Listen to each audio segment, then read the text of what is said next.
Transfer कोणत्याने जे पैसे आलेले आहेत ते काही आम्हाला आता 7 दिवसात आम्हाला चेक करायचे. खरंच कोणी पैसे मारले का त्याचं पावती मारणार आहे. त्याच्यामुळे आम्ही तो आकडा निश्चित करू शकत नाही. 1,49 लाख रुपयाचा आकडा आपला फिक्स झालेला आहे. वाढ होऊ शकतो आहे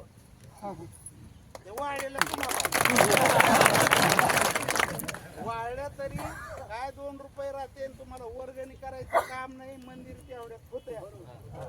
वर्गणीच नाही करायची. उलट 4